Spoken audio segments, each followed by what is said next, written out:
la bella de carácter suave. Es el título con el que se recuerda el 12 de septiembre a Santa Plácida de Verona, una joven muchacha de los principios del siglo VI, cuya inscripción sepulcral, que aún se conserva, dice: aquí reposa Plácida, joven muchacha, de una familia noble, que vivió 18 años y 11 meses, siendo sepultada en este lugar. Otra característica de esta santa que ha sobrevivido al paso del tiempo, es que era una gran devota de las jóvenes santas mártires del siglo I, Petronila y Felícula. Y por supuesto del padre espiritual de estas muchachas, que no es otro que el gran San Pedro, el elegido de nuestro Señor Jesucristo para fundar su santa iglesia. Así es como Plácida habría repetido incesantemente ante el pueblo humilde, las palabras del patriarca, que dicen: poned toda vuestra esperanza en la gracia que se os procurará, mediante la revelación de Jesucristo. Así fue como esta muchachita, para muchos cristiano-católicos de la península itálica, en la segunda mitad del siglo VI, se transformaría en un ejemplo de virtud y servicio hacia los pobres, porque sin llegar a ser una monja, decidió casarse con Cristo, diciendo a corta edad: yo soy una virgen consagrada. Ella no se mudó a una comunidad apartada del mundo, ni llevó jamás un hábito, o siquiera una túnica. Su vida fue secular, viviendo durante sus cortos años de vida, dando apoyo y esperanza a todo aquel que vivía aterrorizado, en medio del caos, porque habían pasado poco más de 30 años de la destitución del último emperador romano, y el pueblo en general aún no se convencía que el Imperio Romano Occidental jamás volvería a levantarse, mientras debían soportar las constantes exigencias en especies y tributos, por parte de los conquistadores bárbaros ostrogodos, que habían intentado imitar a su forma, a la antigua administración romana, sin poder hacer surgir a una Italia tambaleante, que era amenazada por los francos en el norte, los lombardos en el sur, y en el centro por el propio Imperio Romano Bizantino. Todos los cuales hacían constantes incursiones en el territorio italiano bajo dominio de Teodorico el Grande, rey de los bárbaros ostrogodos. Aún sobrevivían los vestigios de la maquinaria administrativa romana, que se caía a pedazos, en medio de la corrupción de los invasores, que imponían una forma de vida injusta y llena de penurias para los más pobres, con quienes se comportaban prepotentes y abusivos. Es por ello que la pequeña y dulce Plácida de Verona, era la imagen de una niña santa, que otorgaba esperanzas, cantando los salmos, y recitando con total convicción las palabras del Señor, en el Nuevo Testamento, así como 200 años antes, lo habían hecho las grandes niñas santas mártires, tal como es el caso de Inés, Emerenciana y Viviana en Roma, Lucía en Siracusa, Catalina en Alejandría, Bárbara en Nicomedia, Filomena en Grecia. Este ramillete de muchachitas valerosas, y grandes esposas de Cristo, eran modelos de vida y de fortaleza recientes, para la también jovencísima, Plácida de Verona. Una bellísima muchachita, de sangre noble, parienta y descendiente de la familia de uno de los últimos emperadores en Roma, Valentiniano III, perteneciente a la dinastía teodosiana. Una de las últimas que ocupó el trono en el Imperio Romano Occidental, cuya capital imperial, Roma, cayó definitivamente en el año 476. Luego de ello, los bárbaros se distribuyeron la península itálica, junto a sus grandes tesoros, en una seguidilla de invasiones, conflictos internos, que sumieron al antiguo imperio, en un caos tanto político, como militar, y civil. La única esperanza de aquellos nobles que no abandonaron la península, hacia la seguridad de Constantinopla, en Turquía, fue su fe en Cristo Jesús. Y así fue como los abuelos de esta jovencita, habrían escapado hasta Verona, en la región del Véneto. Los cuales, aunque eran de sangre noble, debieron trabajar arduamente para poder mantenerse, aprovechando que la ciudad de Verona es un punto nodal de todos los sistemas de transportes, tanto terrestres como marítimos, pues era el punto de encuentro de 4 vías consulares construidas durante el Imperio Romano: la Vía Gálica, la Vía Augusta, la Postumia, y el Veronensium. Por ello es que primero los bárbaros godos, luego los ostrogodos, para posteriormente, los lombardos, y los francos, compitieron por poseer la ciudad. Pero aún así, era posible surgir, amparados en la fe, en esta tierra codiciada, que fue ganando terreno, gracias al caos que se vivía en el sur de la península itálica, lo que hizo surgir a Verona, luego de la capital Roma, como la segunda capital del reino ostrogodo de Teodorico I, el cual, en el año 494 se había autoproclamado rey de la península itálica, luego de asesinar a su rival, Odoacro, el bárbaro. Los ostrogodos eran grandes guerreros, pero ignorantes e ineficientes como administradores, por lo cual, comenzaron a servirse en los cargos públicos, por los romanos de la antigua nobleza, que eran más letrados e instruidos. Por lo que así, fue como lentamente los abuelos, y luego los padres de Plácida, comenzaron a surgir, comerciando inteligente y cautamente, con los administradores provinciales nombrados por el rey Teodorico.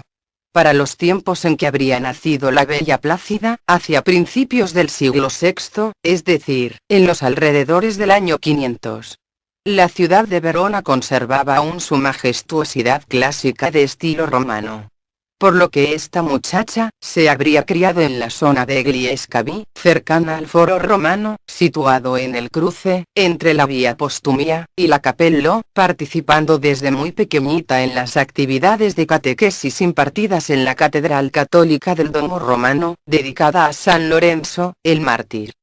En los tiempos del Papa San Símaco, que luchaba en contra de la esclavitud que el pueblo bárbaro consideraba completamente normal, mientras reconstruía su sede papal, del Palacio Vaticano. La familia de esta santa, procedía de la antigua realeza romana, lo cual les daba un mayor estatus, y los distinguía en medio del pueblo, por ello su padre, y sus hermanos participaban en cargos públicos administrativos, mientras que tenía varias hermanas, que esperaban prontamente, llegar a ser mujeres casadas con hombres de buena posición social. Pero a la joven Plácida, nada de estas banalidades le eran importantes, ella, valiéndose de sus conocimientos en el latín, y el griego, se sumía leyendo las aventuras y proezas que en sus respectivas épocas, habían realizado las grandes santas mártires. La jovencita, unida a su grupo parroquial, se esmeraba por participar con la mayor solemnidad posible, en las romerías en honor a los santos de su devoción, partiendo por San Pedro y San Pablo. Pero también, por las santas mártires, Petronila, Felícula e Inés, todas vírgenes consagradas en Roma. Y así, llegaría a ser una quinceañera, preparándose para el día más feliz en su corta vida, la culminación, y el clímax de su vida apostólica, cuando postrada frente al Santísimo Sacramento, le dice al Señor, con voz firme: «Yo, me consagro a ti mi Señor, y te recibo con un corazón dispuesto para vuestro servicio, sirviendo en la caridad y el amor, a los más necesitados y desfavorecidos, todo sea por amor y alabanza a ti, mi Señor, Dios, y Creador». Estas promesas serían fundamentales para la actividad de ayuda social de esta noble santa, porque eran tiempos de dominio barbárico sobre toda la península itálica, y los impuestos cada vez más elevados, afectaban sobre todo a los más humildes, que debían entregar a sus jóvenes hijos varones, al ejército visigodo, que eran reclutados para servir en las líneas de infantería, mientras que los campos y las labores agrícolas quedaban en manos de los niños, y los ancianos. Por ello, es que el pueblo regular, enfermaba y moría a causa de la mala alimentación, el exceso de trabajo, y los malos cuidados de orden e higiene, que promovía la dispersión de diferentes epidemias, siendo la más común, el cólera, junto a otras enfermedades infecto-contagiosas. Por ello, es que Plácida, dedicaba cada momento disponible para llevar alimentos de su casa, a los niños y los ancianos enfermos, mientras que también se dedicaba a ayudar, junto a su madre y a sus parientas, en las actividades hogareñas. Al caos político-administrativo que se vivía, se sumaba también un grave conflicto religioso, pues los tres papas que gobernaron entre el año 500, hasta el 530, primero San Simanco, luego San Omisdas, y finalmente San Juan I, fueron deteriorando progresivamente su comunicación y su influencia con el rey Teodorico el Grande, principalmente, porque el rey y todos los visigodos profesaban el arrianismo, filosofía que negaba la divinidad de Cristo, como miembro de la Santísima Trinidad. Respecto a esto, tanto los papas, como el cristianismo ortodoxo oriental, defendían la divinidad de Cristo, por lo que tenían una muy buena relación con los emperadores bizantinos, que compartían una misma fe. Al mismo tiempo que los papas se oponían a cualquier forma de esclavitud, lo cual, para los bárbaros era algo totalmente normal. Esta mala relación haría crisis en el año 526, cuando el Papa Juan I es encarcelado y asesinado por orden de Teodorico.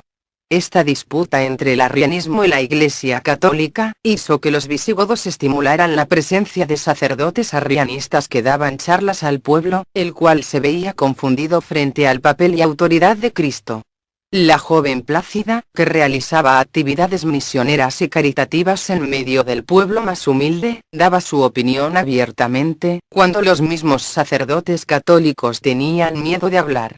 Se cuenta que en una ocasión, hablando frente a muchas personas, Plácida dijo: "Yo no creo en ese tal sacerdote, llamado Arrio, en el siglo III, pero sí creo en lo que dijo 30 años antes que ese filósofo, nuestra venerada heroína de la fe, Santa Bárbara de Nicomedia, que mandó a construir 3 ventanas en su torre, diciendo, 3 ventanas deben ser, porque 3 ventanas dan luz al mundo y a todas las criaturas. Estas 3 ventanas representan claramente al Padre, al Hijo, y al Espíritu Santo, que son 3 personas distintas, y un solo Dios, en el que debemos creer y adorarlo con todo nuestro ser". Plácida, en medio de una salud debilitada, a causa de sus constantes ayunos, y actividades misionarias entre los más pobres, resistía, e inventaba todo tipo de excusas, para evitar cualquier tipo de compromiso con hombres. Lo que le causó graves problemas con su familia. Pues en ese entonces, las mujeres eran un trofeo, que pasaban de la casa de su padre a la de su esposo. Pero, a pesar de este clima familiar convulsionado, lo más relevante que esta joven santa habría hecho en vida fue cuando, en medio de sus actividades caritativas, con total fe y convicción, para demostrar la divinidad de Cristo, invoca el nombre de nuestro Señor Jesucristo, para sanar a una reconocida sordomuda de nacimiento. Entonces, es cuando Santa Plácida ofrece mayores oraciones y ayunos para la sanación de la joven desvalida, logrando la curación total de la muchacha, marcando así la fe de su pueblo en una ciudad que jamás la olvidaría. Es total fama, que habría dejado atónitos a su familia, que no sabían en realidad qué hacer con una muchacha tan iluminada espiritualmente. Pero, acercándose ya a su cumpleaños número 18, Plácida enferma gravemente, contagiada de una enfermedad infecto-contagiosa, a causa de sus actividades de ayuda social en los enfermos, lo que la mantendría con una salud tambaleante durante su último año de vida, hasta terminar postrada, pero así, la muchachita jamás dejaría de proclamar la divinidad de Cristo, tanto fuese entre los más pobres, como también entre los propios hombres adultos, especialmente sobre los que profesaban la filosofía arrianista. Falleciendo hacia septiembre del año 525. El imperio de los ostrogodos se requebrajaría un año más tarde, el 526, con la muerte del rey Teodorico, al cual le seguiría un periodo de convulsión y decadencia de los ostrogodos, que al menos, para el caso de Italia, serían derrotados fácilmente por Justiniano, gobernante bizantino del Imperio Romano Oriental. Aunque esta aparente estabilidad no duraría, porque 30 años más tarde, continuarían nuevas oleadas de bárbaros invasores sobre Italia. A pesar de todas las atrocidades que se vivirían durante lo que resta del primer milenio. Para los habitantes de Verona, esta pequeña y bella jovencita, llamada Plácida, con una vida simple, efímera, de apenas 18 años de edad, pero de servicio consagrado a Cristo, sería la imagen de la resistencia cristiana ante las injusticias y atrocidades de las oleadas de invasores. Muchas jovencitas, e incluso mujeres adultas, de Verona, seguirían el camino de consagración a Cristo, como laicas. La lápida que se puso sobre el sepulcro de la santa, lograría que fuese recordada durante 1,5 años. ¿Y qué dice en latín antiguo? Aquí reposa Plácida, joven muchacha de una familia noble, que vivió 18 años, con 11 meses, siendo aquí sepultada. Sus devotos, prontamente la convirtieron en la primera patrona de la ciudad de Verona, y en una protectora especial para niños y niñas. A causa de sus actividades caritativas, y al milagro curativo sobre una jovencita sordomuda, que habría intercedido en vida, luego de invocar el nombre de nuestro Señor Jesucristo. Durante la Edad Media, muchas mujeres consagradas a la vida terciaria, aseguraban que hacían sus votos de consagración de la misma forma como la santa se había comprometido con el servicio a Cristo, en los principios del siglo VI, por lo que decían: esta soy yo, entregando mi corazón y mi alma, como ofrenda, y un regalo para Él, nuestro Señor